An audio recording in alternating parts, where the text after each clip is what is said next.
Bonjour, mes bien-aimés. Je viens dans le nom de Jésus-Christ. Ce matin, je veux vous parler de Tabitha. J'espère que la plupart des gens ont déjà lu le livre des Actes des Apôtres.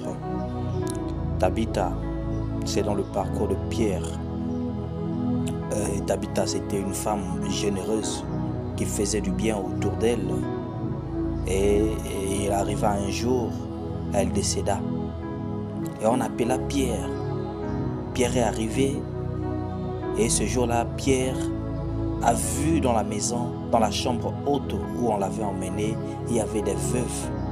Des veuves qui présentaient à Pierre tous les tuniques, les habits que Tabitha avait conçus quand elle était en vie et qui leur faisaient comme les dons. Et Pierre était touché par ce geste. Et Pierre a sorti tout le monde. Pierre a prié jusqu'à ce que la femme a été ressuscitée. Oui, je ne sais dans quelle situation toi tu traverses maintenant. Si je prends dans le contexte de Tabitha, c'était une circonstance, c'était une perte pour les veuves. Une personne généreuse qui leur faisait du bien était partie. C'est là aussi une circonstance. Mais ils ont eu la foi, ils ont appelé Pierre. Ils ont appelé Pierre pas parce que Pierre avait le pouvoir, mais parce que Pierre avait Jésus. Jésus qui est le pouvoir de la résurrection. Et quand Pierre est arrivé, Pierre a changé la circonstance. C'est par la puissance de Jésus-Christ que Pierre a fait cela. Raison pour laquelle je veux parler à une personne maintenant. Et la foi. Et la foi. Ne désespère pas, peu importe ce que tu traverses. Ce n'est peut-être pas les mêmes circonstances que celle de Tabitha, mais ce que tu traverses aujourd'hui est une circonstance aussi comme d'autres. Et Dieu a le pouvoir, Dieu a la capacité de transformer ces circonstances en bien. Dieu a la capacité de ressusciter ta vie. Raison pour laquelle je vais te dire maintenant, ne désespère pas. Tu es peut-être en train de chercher des enfants et les enfants ne viennent pas. Tu es peut-être en train de chercher du travail, le travail ne vient pas. Tu es peut-être en train de chercher en ce moment-ci la guérison pour ta maladie. Mais sache que Jésus a le pouvoir. Dans le contexte de la foi que j'ai parlé autrefois, raison pour laquelle je te dirais encore une fois de demeurer dans la foi. De demeurer dans la foi, de ne pas abandonner, de persévérer. C'est dans la persévérance que nous pouvons avoir la guérison de la foi. Parce que la persévérance aussi est l'œuvre de la foi.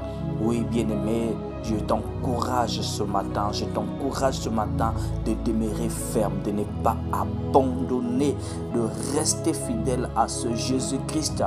Vous voyez que la Bible dit que si vous demandez et que vous ne doutez point, oui bien-aimé, le doute vient paralyser notre foi. Le doute vient montrer la manque de confiance que nous avons en Dieu. Oui, demeurez dans la foi, ne doutez point. Et même si vous avez douté, bien-aimé, je te dis, notre Dieu est fidèle et juste. Il est capable de se souvenir de nous, de toutes nos actions, de nos moments de faiblesse. Oui, bien-aimé, je viens te dire maintenant que Jésus est capable. Reste fidèle à ce Dieu-là. Je ne sais pas si tu es tenté. Il y a des gens dans ces pareilles circonstances sont tentés d'aller consulter des marabouts, des magiciens, tout genre de charlatans. Oui, bien-aimé, je vais te dire une chose, que Jésus a le pouvoir. Aie confiance en Jésus-Christ. N'abandonne pas. Demeure dans la foi. Jésus a le pouvoir de transformer ta situation. Et si tu as peut-être mal aux pieds, je vais te dire maintenant de croire que ce Jésus est capable de te guérir de ce mal de pied. Si tu as peut-être le sida, tu as peut-être n'importe quelle maladie, peu importe ce que tu souffres, peu importe les situations que tu traverses maintenant, Jésus a la capacité de te guérir. Je vais encourager une personne maintenant ce matin. Tiens-toi ferme.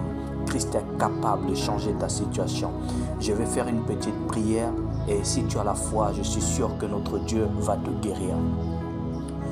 Père notre Dieu, Papa Jéhovah, Je viens dans le nom précieux de ton Fils Jésus-Christ remettre toute personne malade, Seigneur. Toute personne, Seigneur, qui souffre, qui traverse des moments difficiles en ce moment-ci, Père. Je veux, Papa, que tu le touches, Père éternel. Oh Père, que tu localises sa foi, mon Dieu. Au nom de Jésus-Christ, et que la guérison, la transformation de sa situation, Seigneur Père éternel, au nom de Jésus, j'invoque la puissante main de l'Éternel dans chaque vie, Père éternel, dans chaque personne qui croit maintenant que Jésus est capable de le guérir, qu'il reçoit la guérison, Père, qu'il reçoive la guérison dans le nom précieux de Jésus-Christ.